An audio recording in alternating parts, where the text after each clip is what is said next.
بسم اللہ الرحمن الرحیم۔ میرے عزیز دوستو، بزرگوں، بھائیوں، آج مسلمان دنیا میں ہر جگہ آزمائشوں سے گزر رہے ہیں۔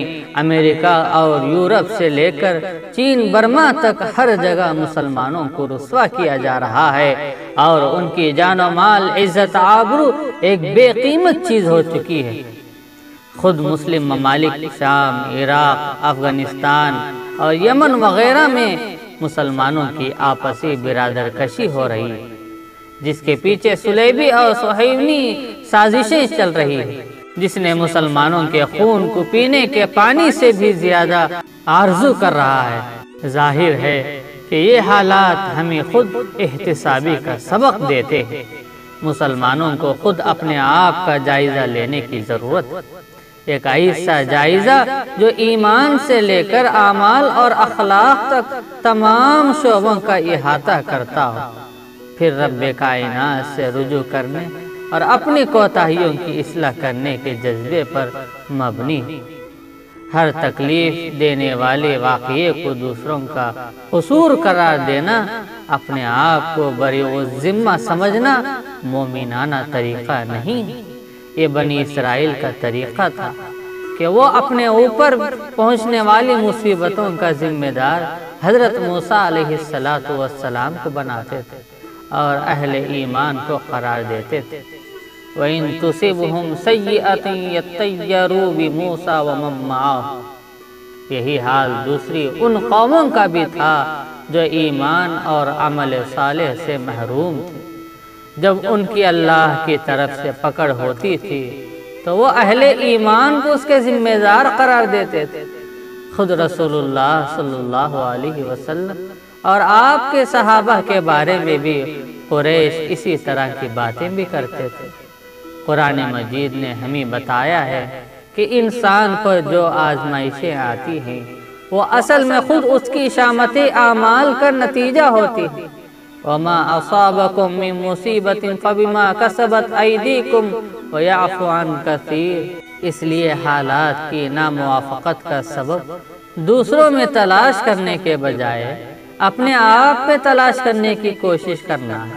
ایسے حالات کے وقت میں بس سادہ سیدھا مسلمان بھائی سوچتے ہیں کہ اگر وہ دین حق پر ہیں اور خیر امت ہیں، جن کا اللہ نے اپنے دین کی سربلندی کے لیے انتخاب کیا ہے، تو پھر ہم اتنی آزمائشوں اور دشواریوں سے کیوں گزر رہے ہیں؟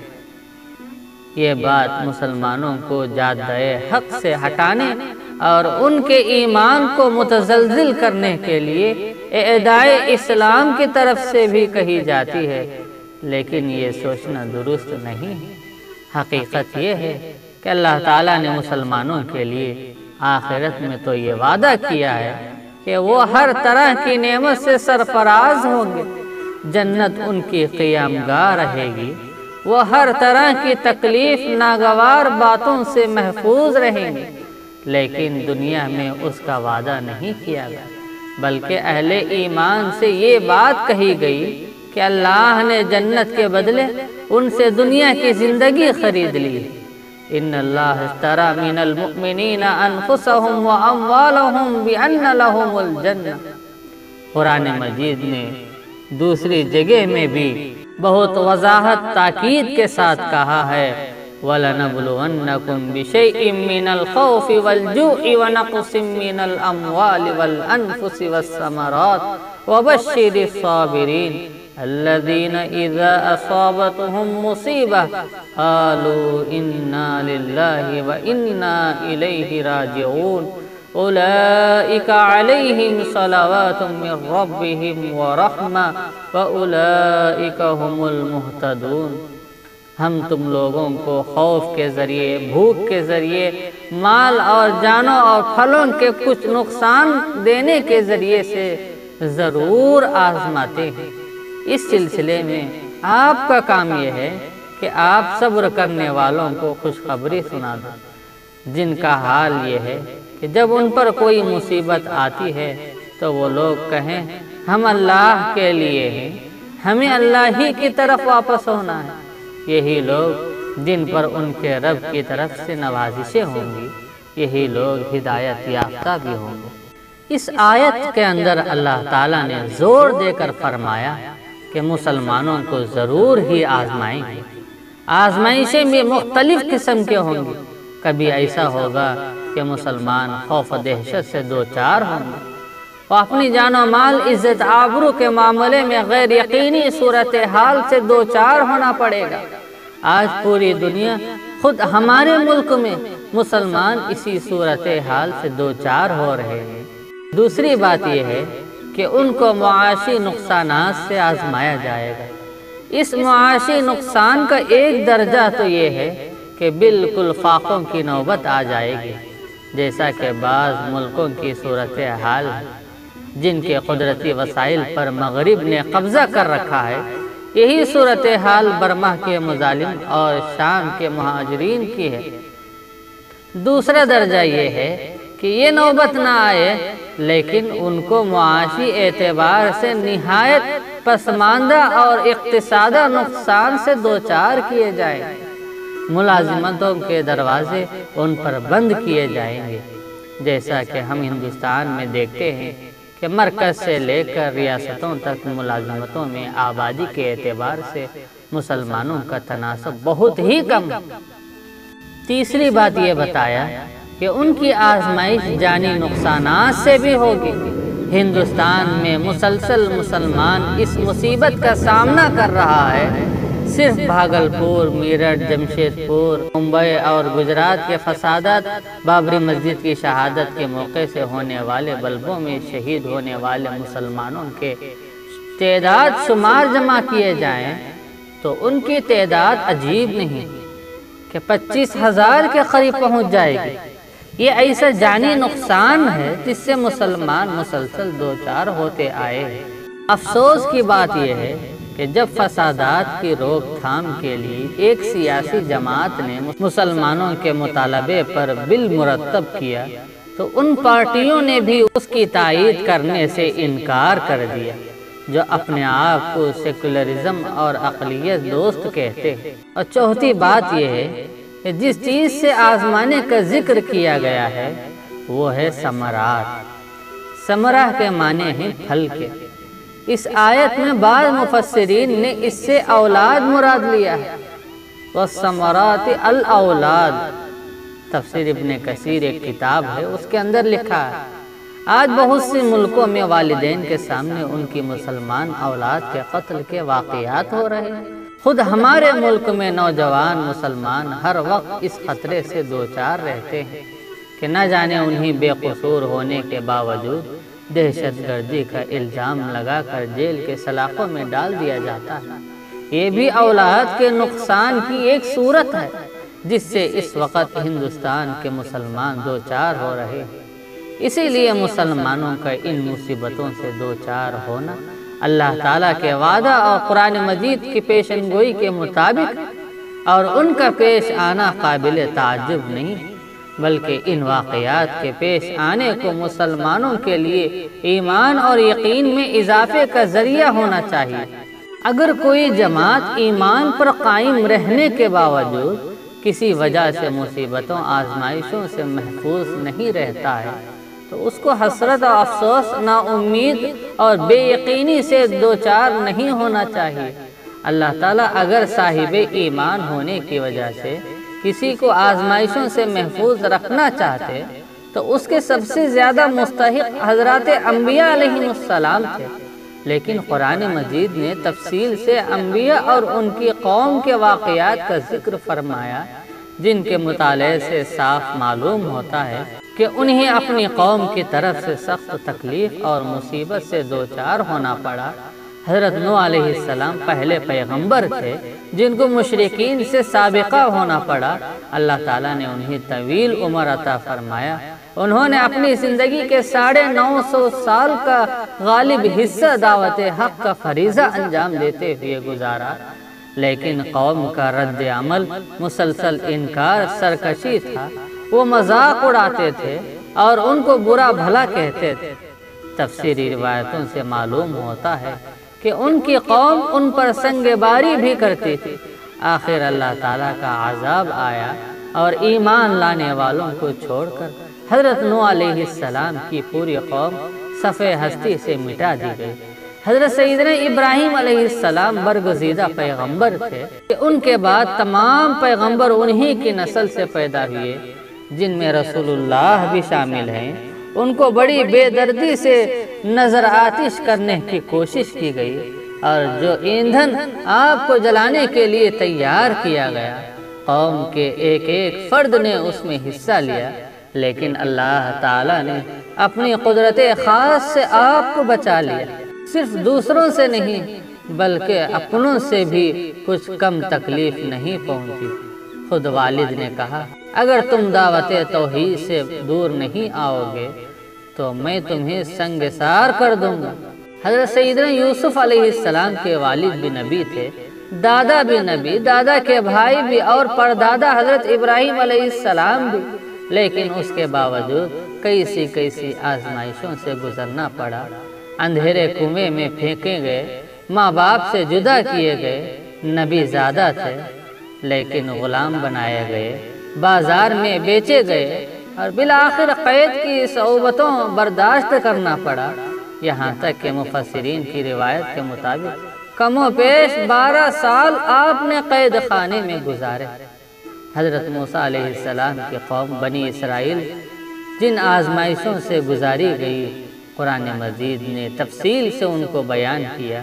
مفسرین نے اس کی تفصیلات لکھی ہے کہ فرعون پوری قوم بنی اسرائیل سے بیگار کا کام لیتا تھا، ان سے کھیتی کرائی جاتی تھی، عمارتیں بنوائی جاتی تھی، پہاڑوں کو تراشا کرتے تھے، ستون بنائے جاتے تھے جو ان کاموں کے لائق نہیں تھے، ان سے یومیہ جزیہ لیا جاتا تھا۔ اگر کوئی شخص سورج کے ڈوبنے سے پہلے جزیہ ادا نہیں کرتا تو اس کے ہاتھ اس کے گردنوں سے باندھ دیے جاتے تھے، اور عورتوں کو بھی کام دیا جاتا تھا۔ عورتوں کے ذمہ کپڑوں کی بنائی اور کڑھائی کا کام ہوتا تھا۔ پھر ظلم کی انتہا اس حد تک پہنچ گئی جب فرعون نے خواب دیکھا کہ بیت المقدس سے ایک آگ نکلی مصر پہنچی ہے۔ اس نے قوم فرعون یعنی قبطیوں کے ایک ایک مکان کو خاک ستر کر دیا، اور بنی اسرائیل اس سے محفوظ رہے۔ کاہنوں نے اس کی تعبیر بتائی کہ بنی اسرائیل میں سے ایک شخص پیدا ہوگا جو مصر پر غلبہ حاصل کر لے گا۔ پھر کیا تھا؟ فرعون کا ظالمانہ حکم جاری ہوا کہ بنی اسرائیل میں جو بھی لڑکا پیدا ہو اسے ذبح کر دو، اور لڑکیوں کو زندہ چھوڑ دو، اور سالہ سال اس پر عمل ہوتا رہا، یہاں تک کہ خود قبطی سرداروں نے فرعون سے درخواست کی کہ اس سلسلے کو روکا جائے، کیونکہ بنی اسرائیل کے بچے قتل ہو رہے ہیں اور ان کے بوڑھوں کی تعداد بڑھتی جا رہی ہے جو محنت مزدوری کے لائق نہیں۔ اس طرح آئندہ ہم لوگوں کو ان پرمشقت کاموں کو انجام دینا ہوگا۔ اس سلسلے میں خود رسول اللہ کی حیات طیبہ، آپ کے صحابہ کی زندگی ہمارے سامنے ہے۔ خوف و دہشت کا عالم یہ تھا۔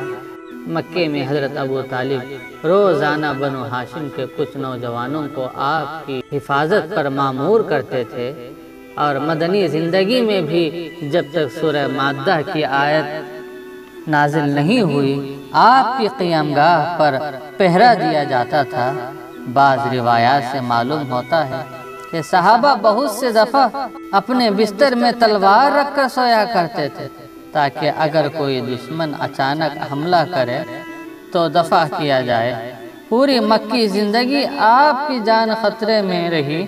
عین صحن کعبہ میں آپ کو پھانسی دینے کی کوشش کی گئی، قتل کے منصوبے بنائے گئے، طائف میں زخموں سے چور چور ہو گئے، احد میں روئے منور سے خون کا فوارہ بہنے لگا، شعب ابی طالب میں 3 سال سے زیادہ عرصہ ایسا بیکاٹ کیا گیا کہ مسلسل فاقوں سے گزرنا پڑا۔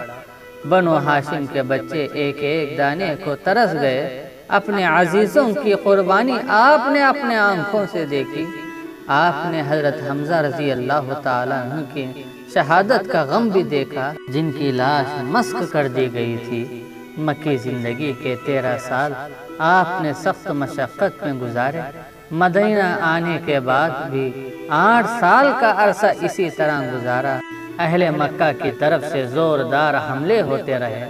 آخر ہجرت کے 8ویں، نبوت کے 21ویں سال مکہ فتح ہوا، جس محبوب سرزمین سے آپ کو ظلماً نکال دیا گیا تھا، وہی آج آپ کے قدموں میں بچھی ہوئی تھی۔